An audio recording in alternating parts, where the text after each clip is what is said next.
We're in this fourth part of the series, Elephant in the Room. And here's my question for you. How would you fill this blank? I don't let people get close because. What words would you put in this blank? Oh, we all have words. We actually have names and faces of people that will populate this one blank, don't we? The reason why we don't want people to get close. The reason why why it's so difficult for us to trust people. Why the pain is too great. Why we just would rather keep people out here than allowing them in. Why we would rather just say, you know what, that distance is fine with me. We all have, not just one story. We have story after story after story. Person after person after person.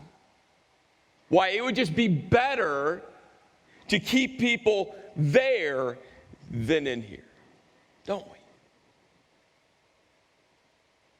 And the vast majority, if not all, of those reasons is because, pain is attached to our relationships. And if we had a choice, we would rather not experience pain. If we had a choice, we'd rather not have to face the pain in our lives. If we had our choice, and many of us are really good at compartmentalizing our pain, shoving it over here and ignoring it, even though it is still there. But here's the thing. When we think about relationships and our pain, we either allow people close and experience pain, or we live our life in isolation, keeping our mask on, the fabricated me that I want you to see. But when we live that way, in isolation, with our mask, pain is still attached because we were all created to know and to be known. And the pain that's associated to loneliness, the pain that's associated to our mask, it's far greater and it has a far deeper impact than the pain when we allow people to get close. And what's amazing is when we take a step and just think about this one thought, that God the Son chose to become man. Chose. Jesus experienced every type of relational pain that we've all experienced.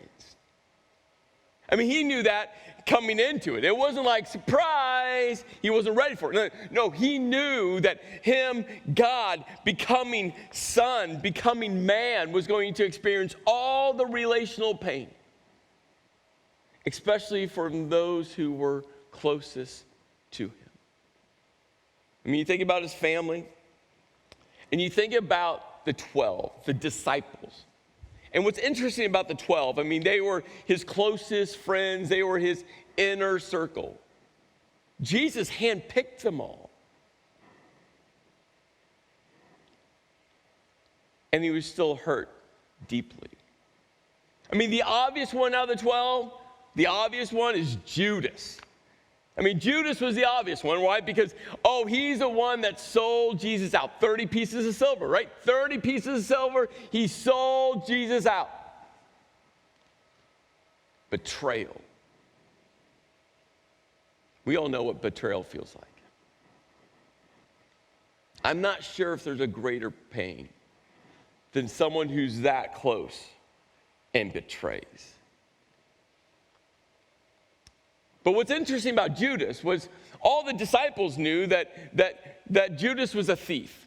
I mean, John in his gospel, his story about Jesus, I mean, John just calls him a thief.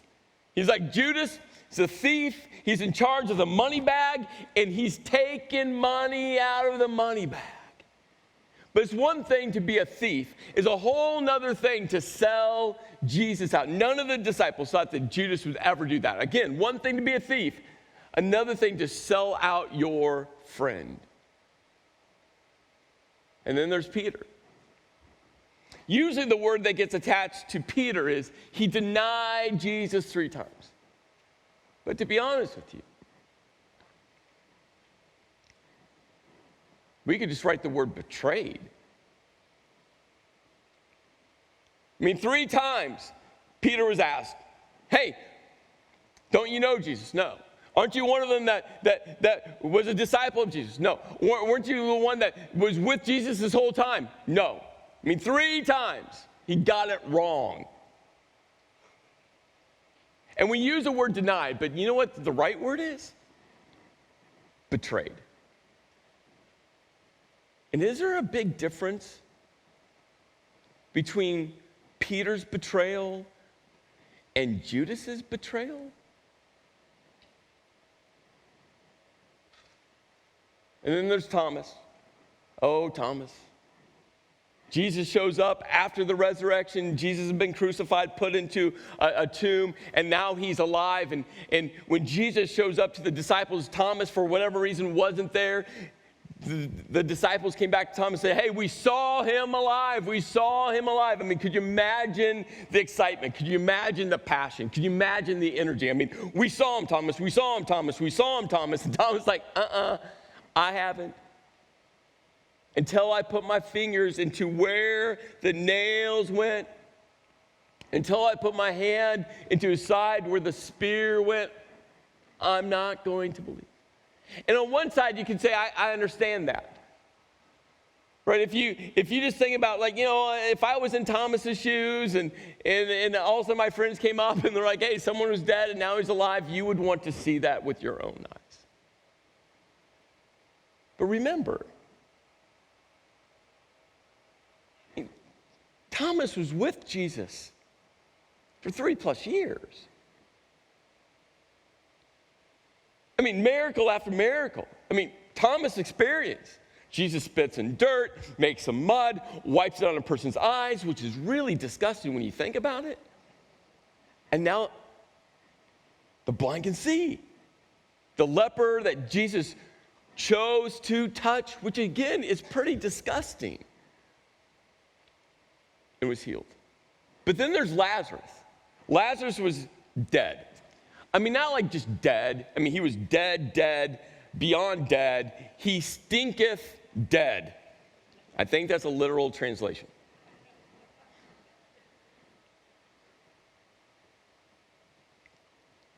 And Jesus healed him. Healed him. I mean, Thomas experienced all of this. It wasn't the first time he had experienced something that kind of made his brain go. But yet, he says like, no, I'm not going to believe it until I see it. And then there's Nathanael. Oh, Nathanael. Before Nathanael even met Jesus, his friend Philip came to him and said, hey, Nathanael, there's this guy named Jesus. I'm sure the rumors had already started to spread.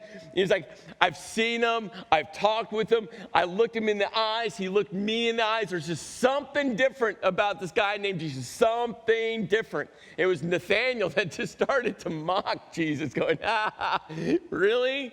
Really, bud? Seriously? Come on, bro. You know where this guy Jesus is from? Nazareth. Nothing good comes from Nazareth. No one good comes from that town. And you could dismiss it going, well, he hadn't met Jesus yet. It was just his ignorance. It was his pride. He was just talking out. But I'm sure Jesus heard about that. I'm sure. I'm sure one night around the campfire, they're all eating and hanging out, laughing, having a good time. And all of a sudden Philip said, hey, Jesus, You know what? You know what Nathaniel said the first time I talked with him about you? This is hilarious, Jesus. He made fun of your hometown. And on one side, right, we could laugh. But we've all been in that circle of people when someone brings up a funny story that they think is hilarious, but you don't. Everyone's laughing, and so are you, but it cuts deep. And then you start wondering, is that really what they think of me? Is that really their opinion of me? I mean, I know it's masked in laughter, but come on. There's always truth, a little bit of truth in every joke. And then there's James and John. Two brothers. And one day, they decided to have a discussion about which side they would get to sit on Jesus. Because it's all about a seat, a position of prominence, a position of influence, a position to say, hey, look, we're the closest to Jesus. We're his favorite. And could you imagine Jesus knowing why he came to this earth, knowing what was coming his way, knowing that he was going to give his life for all humanity, and all of a sudden he has two of his closest friends arguing about a seat of position? Then the other disciples show up. They hear that James and John were discussing about which side they got to sit on. Now the other disciples are ticked off because they wanted those seats. And Jesus had to just be left dumbfounded. And then you have this moment in the garden. I mean, Jesus was moments away from experiencing the most difficult part of why he came. And he looked at his friends, those that had given 3 years of their life. And he looked at his closest friends and said, hey, right now, I need you. I need you right now. Will you keep watch and will you pray with me? Of course, they're like, yeah, we will, Jesus, high five. And they fell asleep. And Jesus woke them up and said, no, I really need you right now. I mean, I really, really need you present. And they fell asleep again and again. I mean, we all know what that feels like. When we thought someone was going to be there in our deepest, darkest moment of life, when we really needed them, and they were absent, they were MIA, they were gone. And then you had Jesus' brothers. I mean, if you have siblings, I mean, you get this. I mean, right, the taunting from siblings is usually at epic proportions. It was Jesus' brothers that said to Jesus, hey, Jesus, if you're going to change the world, you can't do it in secret. You got to take it public. Come on, Jesus. If you're really going to impact the world, got to get out of here. You got to be known. Come on, Jesus. And that's what we hear of Jesus' brothers. And then one of Jesus' brothers is a guy named James, another James. Not James, the brother of John. This is James, the brother of Jesus. And what's interesting about James, and we'll come back to James in a moment, I mean, he was just completely missing. Other than the taunting, he was missing. And then remember that Jesus was a rabbi, a spiritual teacher, a spiritual leader. I mean, there were a lot of people that weren't sure that he was the Son of God, but no one questioned the fact that he was a rabbi. And those in that religious culture did everything they could to divide.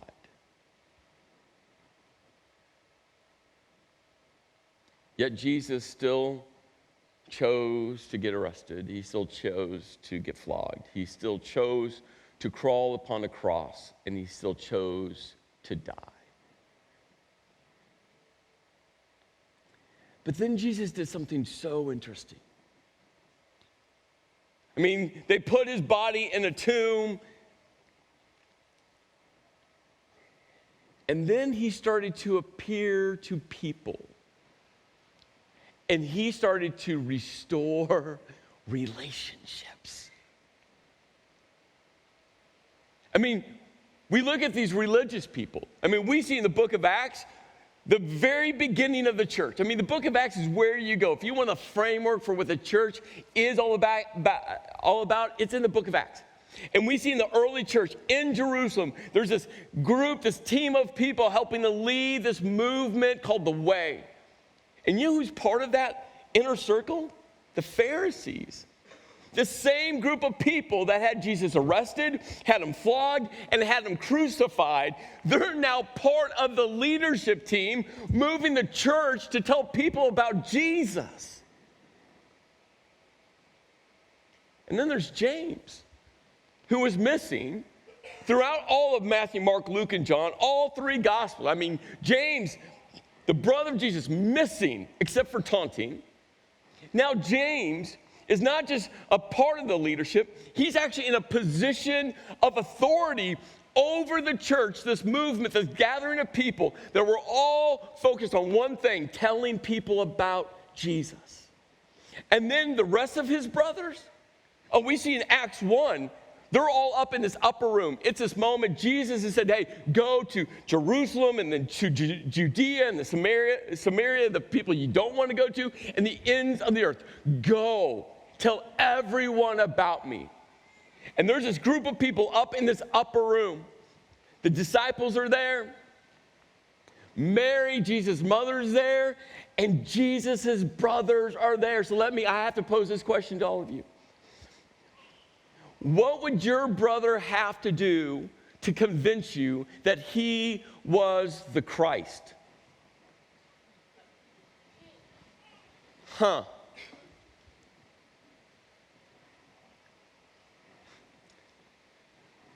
Because they'd all seen him die, and they all had seen him alive.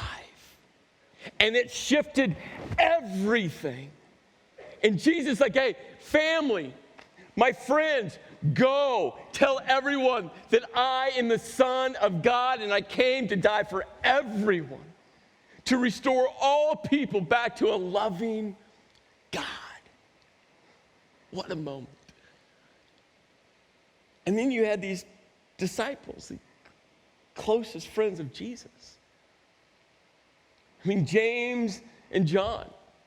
There's this morning where Jesus had been resurrected. He had already shown himself to groups of people. And this group of disciples, not all of them, 7 of them, had gone back to fishing. They'd gone back to what they had known to do best. It was kind of their place. They'd grown up from little kids fishing, so they'd gone back to fishing. They were in the water fishing. And all of a sudden, John looks over on the shore. There's a guy on the shore. The guy goes, hey, take your nets, throw it on one side, go throw them on the other side, because they weren't catching fish. And all of a sudden, they caught fish, and all of a sudden, they clicked to John how it all began some 3 years ago.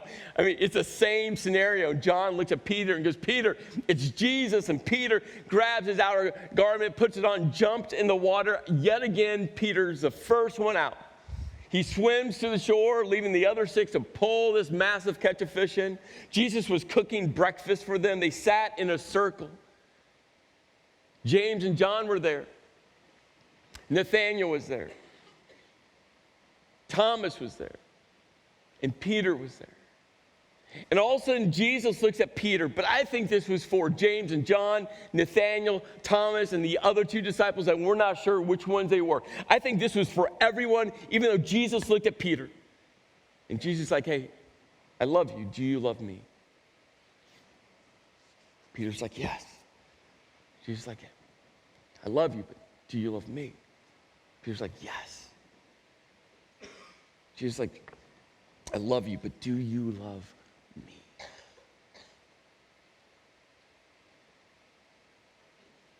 And then there's Judas. And I want to be very clear about Judas.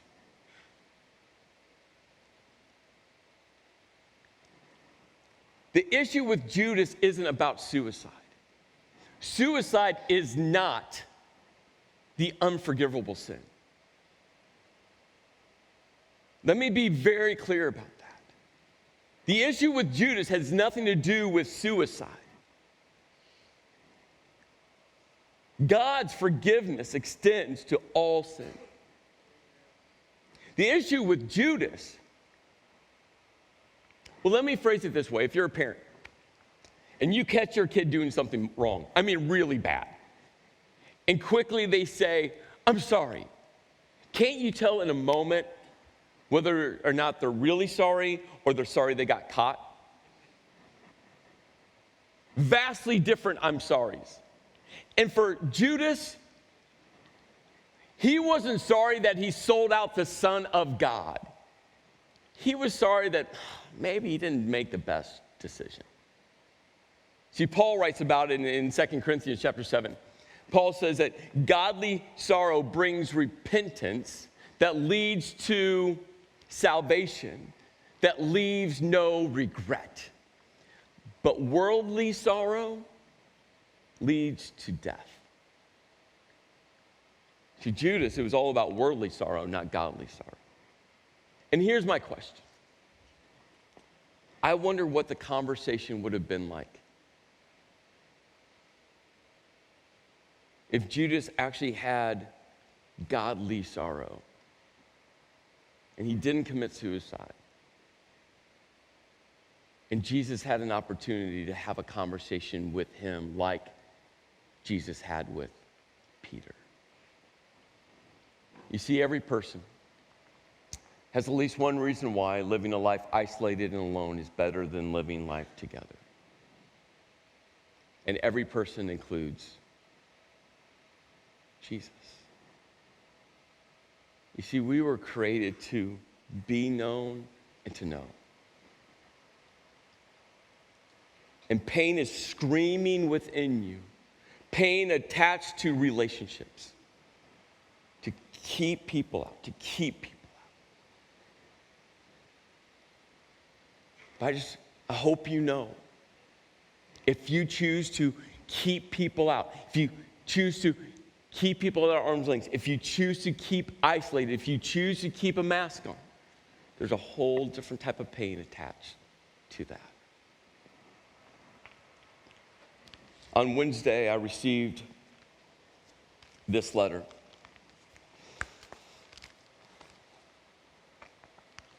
And I want to just read some of it for you.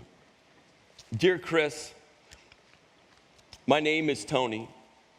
You don't know me, but I felt that I should introduce myself. I am the elephant in your room. I've been present during the series of the elephant in your room, and your message has impacted my life. You see, you mentioned that persona, who we want people to see. I want to be invisible. That's what I want. You see, this is why. I will list only a few. There isn't simply enough paper to share. And over the next 7 pages, she shares with me pain after pain after pain attached to relationship after relationship after relationship of why she wants to be invisible. After she gets done sharing about all the reasons why, she writes, I am the elephant. I asked Chris, my husband, to take me to the top of the mountain, the flats in Troutville. When we got there, I looked around, speaking to God all the while. I started to cry. I thanked God for the mountains. Then I paused. Then I said, move the mountains. God, move them now. I began taking pictures with a simple iPhone. Chris, the photos are beautiful, and what you don't know, I have no real depth perception. God's beautiful world I captured on a simple, stupid iPhone. God showed me the photos of life are beautiful even through the most difficult times. God showed me the mountain I wanted to move. And that mountain, I am that mountain. My pain of burden of loss and my fear of loss have made me miss the most beautiful photos of life. I have spent so many years running, I missed the beautiful views. Chris, who do people think I am? People think I'm a simple girl with simple faith. They think I'm an encourager, determined, and mostly goofy, a compassionate nurse. But the truth, this is the truth. I am brokenness, a child who grew up in a dysfunctional home, a victim of sexual abuse, a mother, a wife of 34 years to a man who sees past my emotional dysfunction, a registered nurse who cares for the elderly. This elephant in your room is a believer. I love the Lord. I can share, I am wonderfully made, and encourage others to believe this truth. It is past my understanding how pain can ever be beautiful in me. Maybe the only thing I can ever understand is Jesus' sacrifice for my sin. He traded his life to save mine. I am the elephant in your room. Thank you for sharing who you are. My prayer, I may come to a place where I can share who I am. Wednesday night afternoon, I'm sitting at my desk reading this, and my heart broke. But there was a beauty in it. I went to a Connect event with all of our life groups, leaders across all of our locations, and my heart was just aching. Thursday, I was working on this message for this weekend, and someone knocked on the door, and I kind of looked up as the door was opening, and this lady walked in. She looked at me, she goes, I'm the elephant. And for the next hour and a half, her and her husband and I sat in my office, and we laughed, and we cried. My heart ached, and there's healing. As her storyline and my storyline has so many similar moments. And I asked her, I'm like, Tony, can I share your story? Because people need to hear your story. And without even thinking about it, she goes, please, I don't want to be invisible anymore.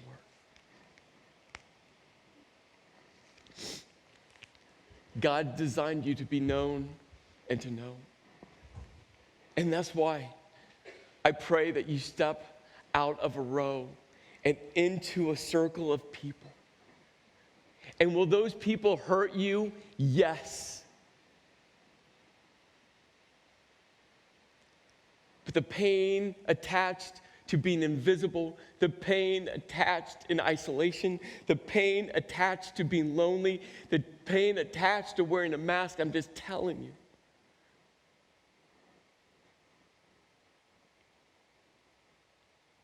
It's a whole different level of pain. And every time someone close to you hurts you, remember, Jesus understands that pain, and he still chose to die for you. Amen? When you came in, you all received a Lego. Now, not this size. I know you're now jealous of my Legos. But you all received one. So if you've stolen the person sitting next to you, maybe your whole row, you're building something right now, make sure you get your Lego back.